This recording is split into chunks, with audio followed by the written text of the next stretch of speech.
Cosmétique Info Radio, info, intox et astuces cosmétiques. Bonjour mes petits loups, je vous retrouve pour cette toute nouvelle vidéo parce que j'ai eu des questions de la part de Karine qui avait tout plein de questions. Et du coup, je me suis dit que ce serait pas mal de lui faire une petite vidéo pour lui répondre. Alors, si tu nous vois, Karine, bonjour Karine. Alors, Karine, tu m'as posé des questions à propos du savon. Tout d'abord, tu as demandé... Alors, je vais reprendre mes notes.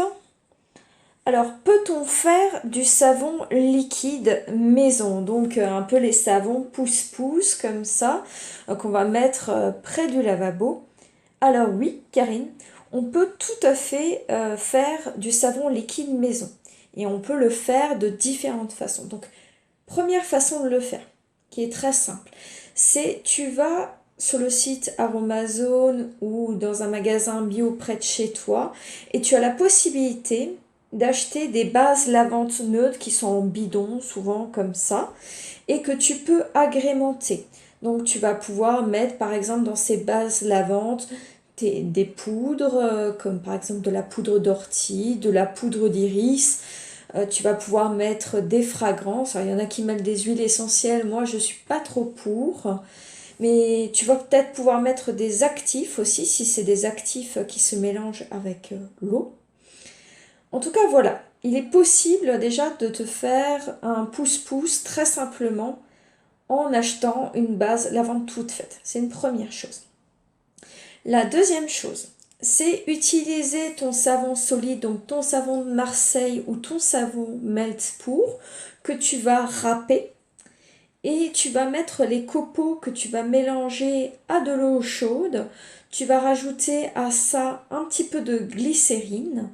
Et alors si c'est trop liquide, tu peux ajouter un peu de gomme goire, de gomme xanthane, enfin bref, un gélifiant.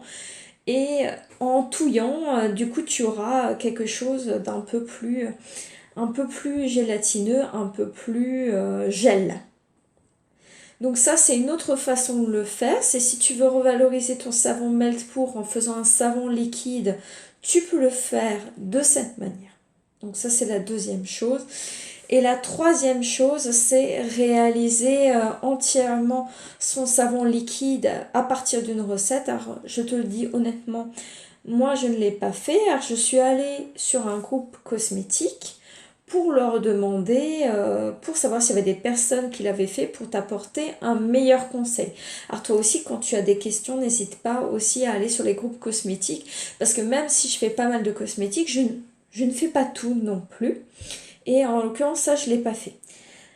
Alors, je vais mettre cette vidéo sur une page où je te mettrai plusieurs recettes, dont celle qui m'a été donnée sur les réseaux sociaux. Je mettrai aussi le nom de la personne pour préciser que c'est une recette à elle.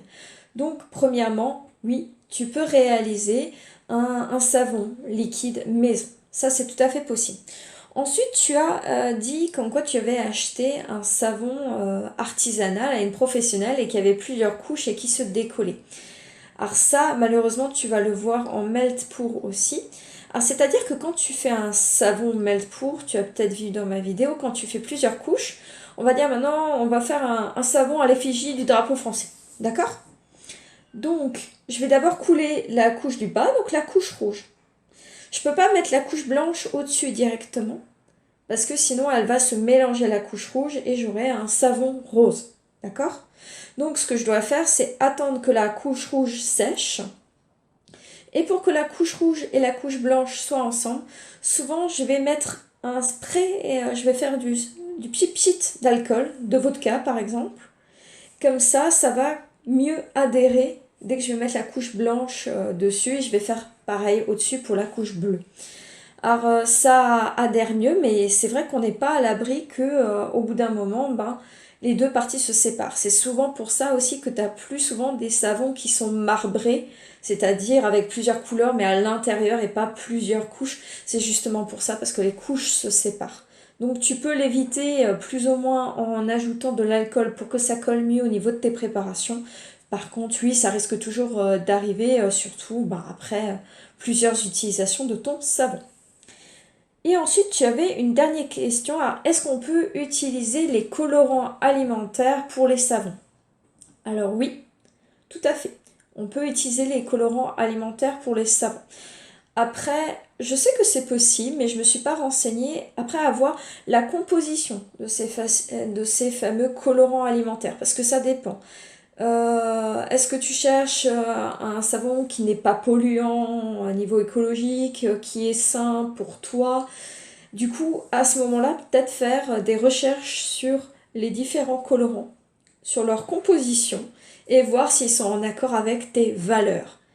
Mais en tout cas, dans l'absolu, oui, bien entendu, tu peux utiliser du colorant alimentaire. Alors voilà Karine, j'espère que ça répondra bien à tes questions. Si tu en as d'autres ou si vous autres, vous avez également des questions, n'hésitez pas à m'en faire part. Si je peux, si j'ai les réponses, je répondrai avec plaisir. Je vous fais plein de gros bisous et je vous dis à bientôt. Bye bye!